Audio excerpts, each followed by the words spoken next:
Assalamu alaikum students, and there you are with chapter number 2, Goodbye Mr. Chips by Dream Sultan. Across the road behind a rampart of ancient elms lay Brookfield, russet under its autumn mantle of creeper. अब ऐसा है कि इस chapter में हमें introduce कराया जा रहा है ब्रुकफील्ड स्कूल से, उसकी हिस्ट्री से, उसका जो हिस्टोरिकल बैकग्राउंड है, कब बनाया गया, कब उसको रेनोवेट किया गया, कब उसने किस तरह के उसने टाइम पीरियड देखा, किस तरह से सारा जो उसका आज जो स्टेटस है, उसने कैसे वो स्टेटस गेन किया, ये सारी चीज़ें हमें इसमें पता चलेंगी। और अभी हमें उसका स्ट्रक्चर बताया जा रहा है कि जहाँ पर मिसेस विकेट का घर है, जहाँ मिस्टर चिप्स रह रहे हैं, तो उससे जो रोड की दूसरी जानब है, वहाँ पर बहुत सारे एल्म ट्रीज़ हैं, बहुत पुराने ज़माने के। और उनके पीछे जो है वो ब्रुकफील्ड है, और वहाँ पर सर्दी के मौसम में एक तरह की वो जो क्रीपर्स होती हैं, जो बेलें होती हैं, उनके चढ़ जाने से जो एक तह सी बन जाती है, कारपेट सा बन जाता है। तो वो उसके बारे में बताया जा रहा है कि वो ट्रीज़ के नीचे जो उनके बॉटम सरफेस जो है वहाँ पर ऐसा हो चुका है, और उसके पीछे इन ऐसे दरख्तों के पीछे वहाँ पर ब्रुकफील्ड है। तो हमें सिर्फ ये पता होने की ज़रूरत थी, इसको हमने अभी सिर्फ पढ़ना है। आगे जो चीज़ आएगी हमने उसको याद रखना है और उसको अंडरलाइन भी करना है। Group of 18th century building, इसको हम अंडरलाइन करेंगे कि जो ब्रुकफील्ड स्कूल है वो 18th सेंचुरी की बिल्डिंग है, बिकॉज वो 18th सेंचुरी में ही बनाया गया। A group of 18th century buildings centered upon a quadrangle and there were acres of playing fields beyond. इसमें बहुत सारे प्लेइंग फील्ड्स हैं जिसके बारे में हमें पता चलेगा। कभी यहाँ पर क्रिकेट होता है, कभी यहाँ पर गैदरिंग्स होती हैं, तो ये बहुत सारी एक्टिविटीज़ यहाँ पर करते रहते हैं। हम अंडरलाइन करेंगे a group of 18th century building with acres of playing fields. अब एकर्स ऑफ प्लेइंग फील्ड से पहले हम विद लगा लेंगे खुद से। Then came the small dependent village in the open fen country. उसके बाद जो है वो एक विलेज है, और उस विलेज में एक बड़ा सा लैंड है, मार्श लैंड है, मतलब सरफेस है जो कि गीला भी रहता है, वेट भी रहता है। Brookfield as Wetherby said was an old foundation established in reign of Elizabeth as a grammar school। underline हम करेंगे। A group of 18th century building with acres of playing fields was an old foundation established in reign of Elizabeth as a grammar school। इसको बनाया गया था जी। It might with better luck have become as famous as Harrow। Harrow school वही है जो आप first year eight harrow में पढ़ते हैं, ये वही स्कूल है। Its luck, however, had been not so good. The school went up and down, dwindling almost to non-existence at one time। ये उसके बैकग्राउंड की बातें हो रही हैं कि जब इस ये स्टार्ट हुआ उसके बाद इसने बहुत सारे अप्स एंड डाउन्स देखे, और एक वक्त तो ऐसा आया कि बिल्कुल ही ये ख़त्म ही हो गया, कि कोई इसको जानता नहीं था, कोई पहचानता नहीं था, कोई वहाँ पर जाता नहीं था। Becoming almost illustrious at another, और कभी ये बहुत ज़्यादा फेमस भी होना शुरू हो जाता। सो ऐसे अप्स एंड डाउन्स आते रहे। It was during one of these later periods in the reign of first George that the main structure had been rebuilt and large additions made. ये इसी का पार्ट है, बट मैंने इसको ग्रीन में इसलिए हाईलाइट किया कि अगर आप इसको कर सकते हैं तो आप इसको ऐड कर लीजिए, अदरवाइज़ इसके बगैर भी आपका ये क्वेश्चन पूरा हो जाएगा। That in the reign of the first George के अगर आप इसको लर्न कर सकते हैं इजीली तो आप इसको ऐड कर लीजिए। Later, after the Napoleonic Wars in until mid-Victorian days, the school declined again, both in numbers in repute। और उसके बाद फिर वो उसके बाद बहुत सारे जो पॉलिटिकल सिनेरियो और जो सोशल सिनेरियो था उसकी वजह से बहुत सारे इसमें चेंजेस आए, जिसकी वजह से स्कूल को बहुत एकदम से फिर डिक्लाइन फेस करना पड़ा।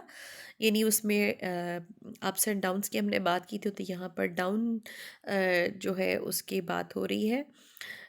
Both in numbers in repute, कि down in numbers in repute दोनों में उसने फेस किया, यानी स्टूडेंट्स भी कम हो गए और इसकी रिप्यूट भी कम हो गई।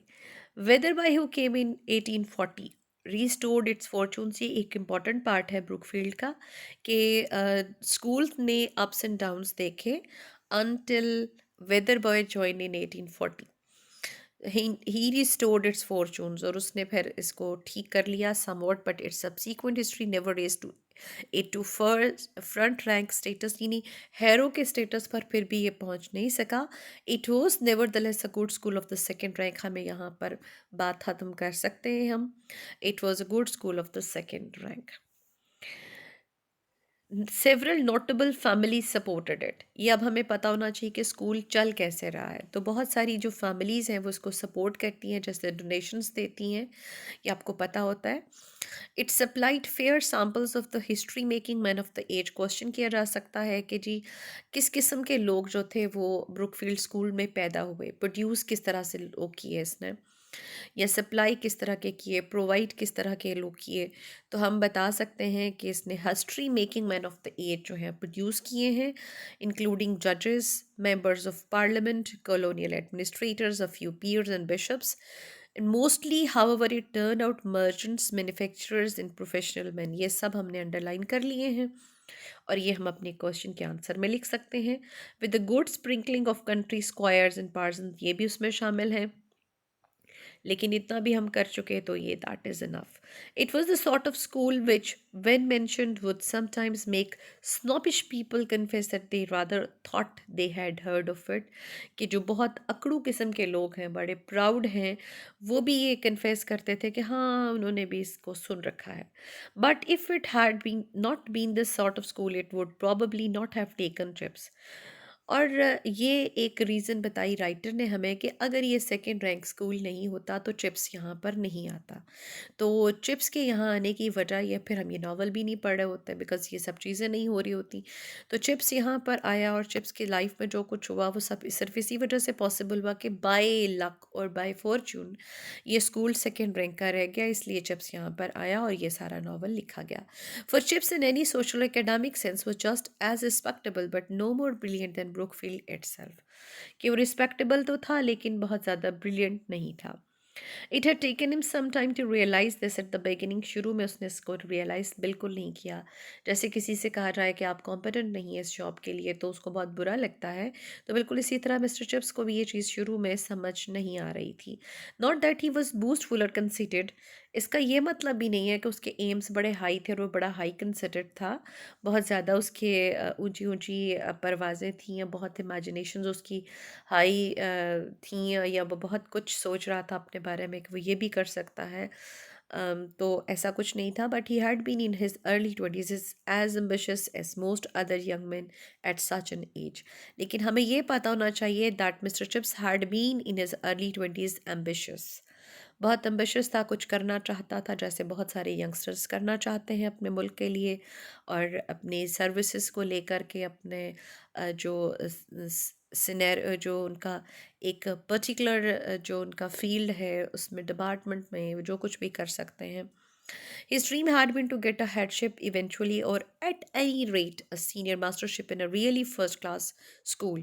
ये उसका ड्रीम था, उसको हम एम्बिशन भी कह सकते हैं. कि उसका क्या एम्बिशन था या क्या ड्रीम था, वो ये था कि या तो उसको हेडशिप मिल जाए किसी तरह से, और या सीनियर मास्टरशिप मिल जाए किसी फर्स्ट रैंक स्कूल में. लेकिन ये कुछ अर्सा लगा उसको रियलाइज़ करने में कि फ़र्स्ट रैंक स्कूल में तो उसको ये सब चीज़ें नहीं मिल सकती हैं. It was only gradually after repeated trials and failures that he realized the inadequacy of his qualifications, कि वो बहुत कोई अच्छा इंटेलिजेंट या बहुत ब्रिलियंट शख्स नहीं है कि उसको किसी अच्छी जगह पर जॉब मिल सके. His degree for instance was not particularly good and his discipline though good enough and improving wasn't absolutely reliable under all conditions. यानी हम समझ सकते हैं कि बेचारा बड़ी मुश्किल से पास हुआ करता था. तो इसलिए ऐसे शख्स को अगर ये लगे कि वो बहुत कुछ कर सकता है उसमें डिपार्टमेंट में आकर या एजुकेशन में आकर, तो ये उसकी सिर्फ़ और सिर्फ एक एम्बिशन, एक ड्रीम ही कहा जा सकता है. तो इतने ही कंसीट से, यानी कि दूर के उसके जो ख्यालात थे वो थे.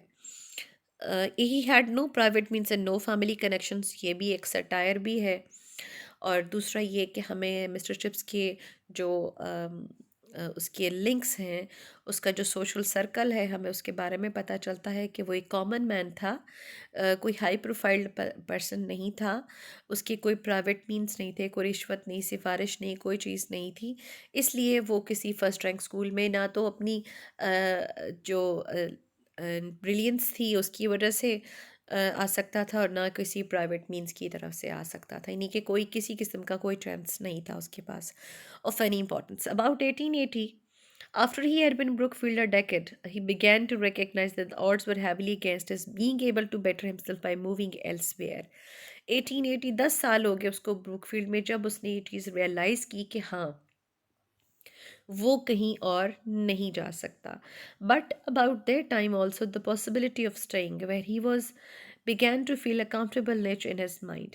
इसके साथ साथ ये हुआ था कि इतना 10 साल का वक्त यहाँ पर गुजारने के बाद उसके जहन में खुद बहुत से एक जो कर रहा था कंफर्टेबल, जो फील कर रहा था, जो वहाँ पर वो रहकर पीसफुल अपने आप को फील कर रहा था, वो अब उसको कहीं और पर जाकर नहीं मिल सकता था.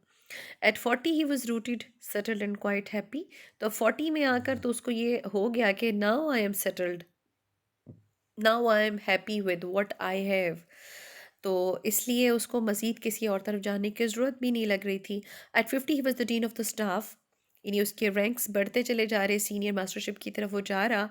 And at 60 under new and youthful head he was Brookfield. और 60 की एज में आके he was a Brookfield in himself. The guest of honor at all Brookfieldian dinners, the court of appeal in all matters affecting Brookfield history and traditions. यानी बहुत सारे उसको ये सब के सब जो स्टेटस थे उसको मिल गए. And in 1913 when he turned 65 he retired. इसको अंडरलाइन करेंगे, हमें पता होना चाहिए कि when he retired. तो ये अभी हमने इसका क्वेश्चन जो हम बनाते हैं वो ये बनता है कि जी फर्स्ट टाइम वो कब रिटायर हुआ, तो दैट वाज 1913 जब वो रिटायर हुआ है.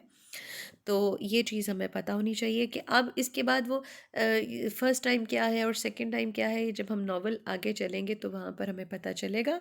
सो ये कीप इन योर माइंड कि फर्स्ट टाइम जब मिस्टर चिप्स रिटायर हुआ है तो he retired in 1913 and he was presented with a cheque in a writing desk and a clock.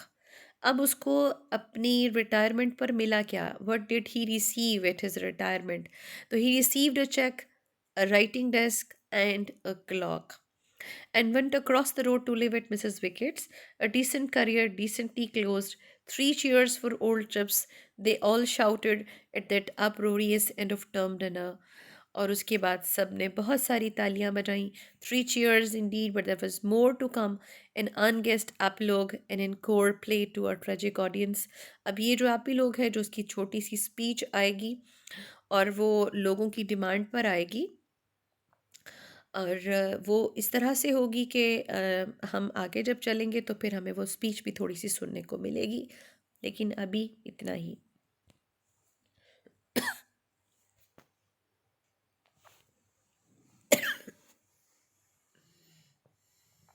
These are the questions for chapter number 2. This is all about for today. Thank you.